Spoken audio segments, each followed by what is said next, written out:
Good morning, alumni, and welcome back to Cornell University and the College of Veterinary Medicine. My name is Wayne Davenport, and I'm the Director of Facilities here for the College of Veterinary Medicine. I've been with Cornell for 34 years, about 20 of those with the college, and I am your tour guide for today. Due to the COVID-19 virus, we can't do in-person tours of the facility, so we're going to try this virtual tour, and we'll see how it goes. We are starting today's tour at the Tower Road entrance to the veterinary complex. The creation of this entrance and plaza was one of 4 primary goals during the class expansion effort that took place from 2010 to 2017. With over 250 exterior doors into this complex, this created a formal entrance from the main campus, giving the college an identity from Tower Road. The new plaza was named Lefty's Plaza after a generous gift from Judy and Fred Wilpon in memory of their beloved golden retriever, Lefty. To my right is the Veterinary Research Tower. This 10-story research facility had the exterior curtain wall facade replaced as part of this class expansion project. This allowed a continuous and cohesive look as the new entry and the adjacent library wing were built. The wing to my left stands where James Law Auditorium once sat and houses the new Flower-Sprecher library, quiet study space and staff offices, and a new dean suite. Okay, we're now going to move into the facility, and we'll start out in our new atrium. So if you'll follow me, we'll head right in.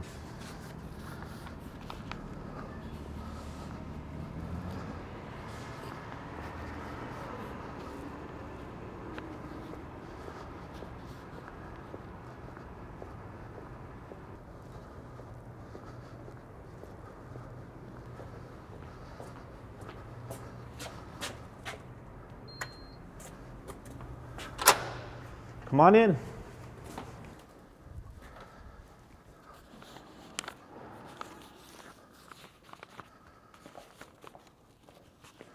Okay, welcome to the Dakotas Run atrium. This atrium was part of our second goal of the class expansion effort, and that was to create a sense of community where people could gather, meet, hold events, and bring our college together. A living room of sorts, a place to gather, a place where friends can meet. The Dakotas Run atrium was named after and in memory of Dakota, a greyhound racing dog that broke his leg and was rescued by Janet and John Swanson. Their generous gift made this atrium possible, where friends of the college can gather. And I think it's important to know that Dakota, whose name means friends to everyone, is truly fitting for this atrium. So not only was this our sense of community in our living room, it also is the hub of the college. Adjacent on both sides of me are part of our academic teaching areas. We have lecture halls 1 and 2 on this side, and on this side we have 2 new 150-seat lecture halls, which we'll look at in a minute. Behind the grand stair, there are also 2 new 60-seat flat multi-purpose classrooms, as well as our conference room known as the Hagen Room.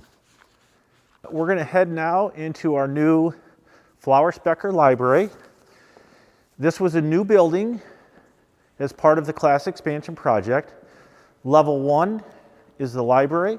Level 2 is quiet study space and staff offices that supports our educational technologies group.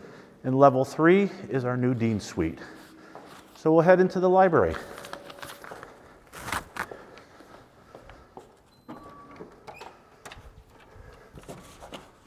Come on in.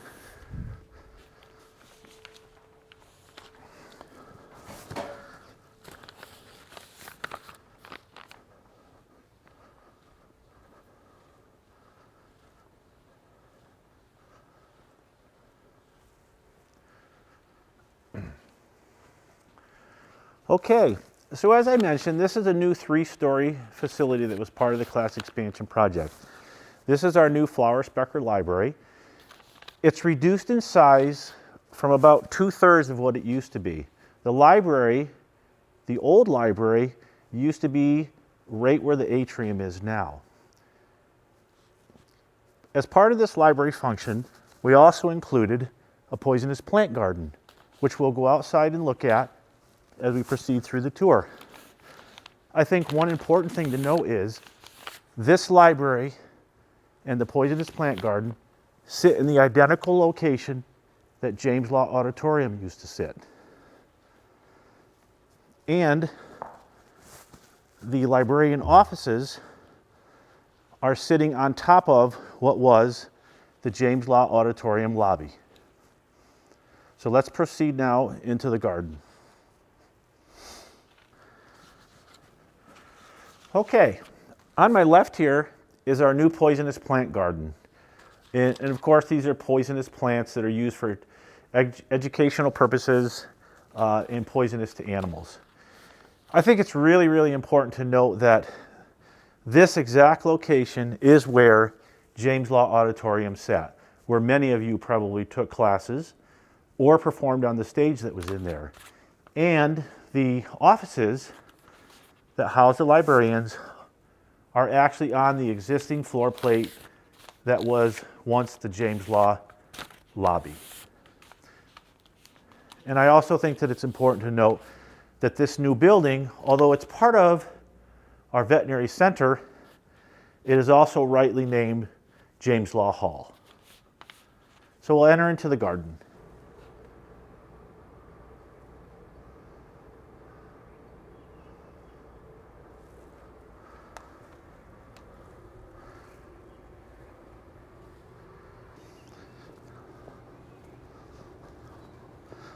Okay, folks, we're going to head back into the facility and look at some laboratories.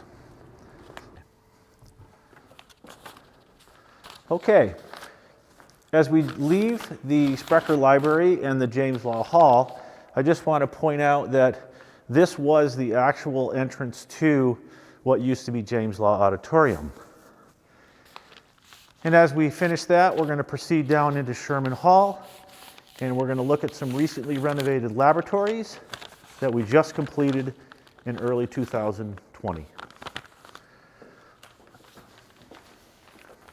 Okay, as we leave the atrium, we're now heading down into Sherman Hall C Wing. We just finished a 15,000 square foot renovation of laboratories, services, and offices to support the Department of Population Medicine and Diagnostic Sciences. This was also part of the class expansion project, and I might add, thankfully, it was the last phase of that project. So we're going to step into the laboratory now, and we'll show you what we did. We actually renovated 3 different laboratories. A research laboratory, we updated and renovated our clinical pathology suite, and we renovated a new laboratory for comparative coagulation. This is the multi-purpose research laboratory that will be used by several different faculty. It's fitted out with the latest technology in laboratory islands, AV, fume hoods, and ventilation.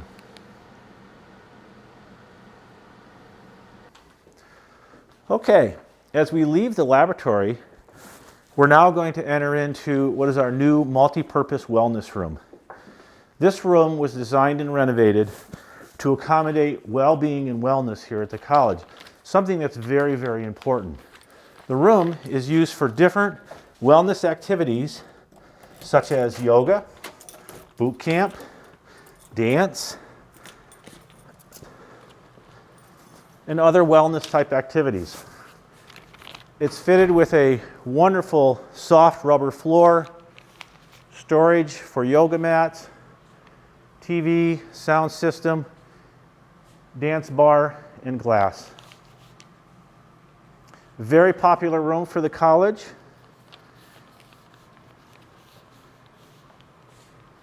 And this is our wellness room. As we leave Sherman Hall C Wing, we now are entering Sherman Hall E Wing, otherwise known as Moore Lab. This brings us to goal number 3 of our class expansion project, which was the increase of size of our DVM class size. We went from 92 to 120 students. When we did that, we had to increase the number of classrooms, tutorials, and also update our AV and technology in all of our classrooms. So what I'm going to show you now is one of 17 new tutorials that were built. These tutorials are used for small study groups and small problem-based teaching. And then I will show you one of the new 150-seat lecture halls. So follow me.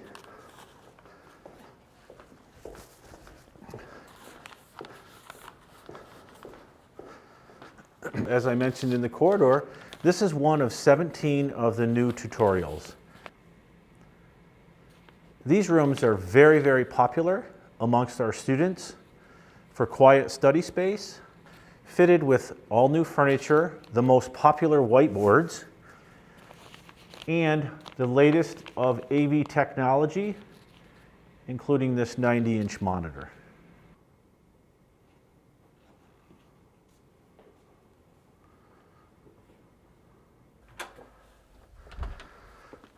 Okay, we're now entering one of the 2 new 150-seat lecture halls. These lecture halls were built in replacement of the James Law Auditorium. They are fitted out with the latest AV technology, multiple monitors, microphones at each workstation, and the center wall is what's known as a sky wall. It's an acoustical wall that can retract up into the ceiling, opening the 2 150-seat lecture halls into one large 300-seat lecture hall.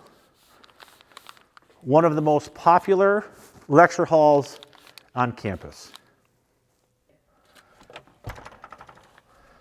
Okay, as we leave our new 150-seat lecture halls, we are going to head up the grand staircase to the 2nd floor of the atrium. So follow me.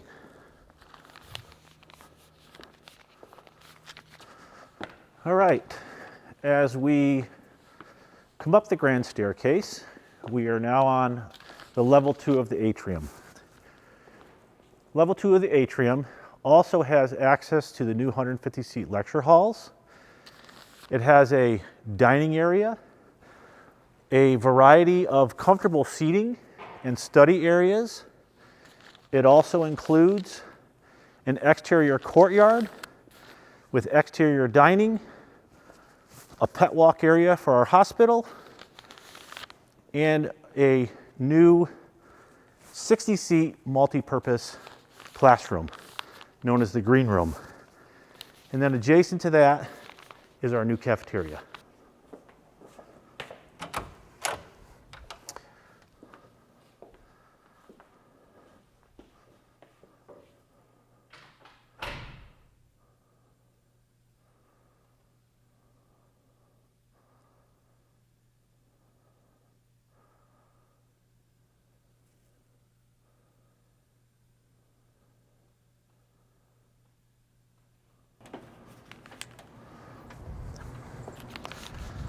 Okay, so as we leave the 2nd floor atrium, we have our exterior courtyard, which is very popular in the students when the weather's nice here in Ithaca, which is not very often.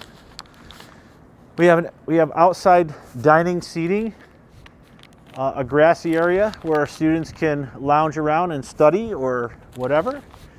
And then on the back side of this is our pet walk that supports our Cornell University Hospital for Animals.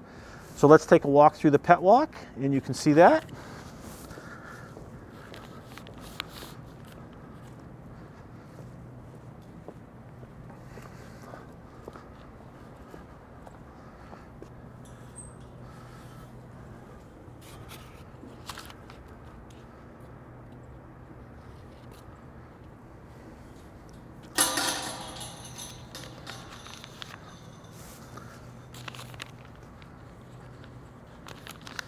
So this pet walk was designed to support patients from our clinic, which is just adjacent. And I might add that this was the past location of our old diagnostic laboratory that was demolished as part of the class expansion project. And as we proceed this way, we'll go back into the college.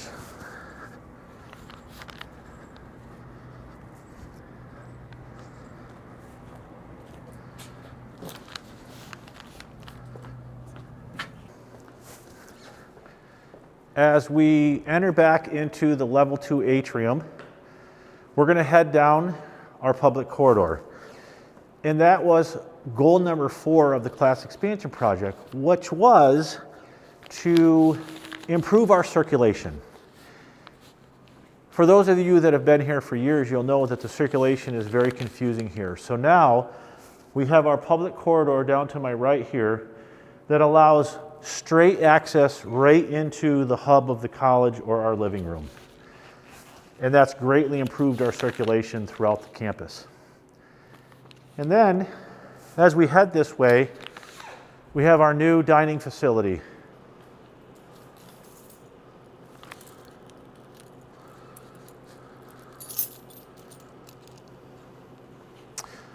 Okay, as we head down to the south here, down the public corridor, we are going to cross in what we call our gallery. The gallery is just a large circulation corridor that divides the old hospital from the new hospital. So I'll give you a quick shot of that.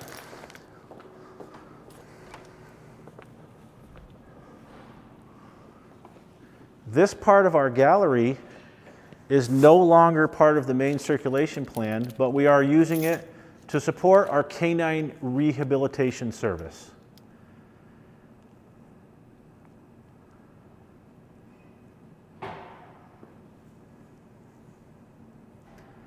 And then we'll head back out to our public corridor. Okay, as we leave our gallery, we are now heading down our public corridor.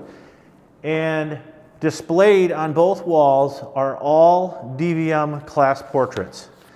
And this year, we are highlighting the 0 and 5 years.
Okay.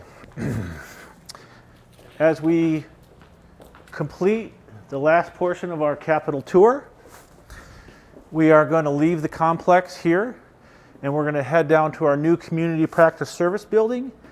That was also a part of class expansion, and we'll meet with our colleague, Dr. Brian Collins. So follow me.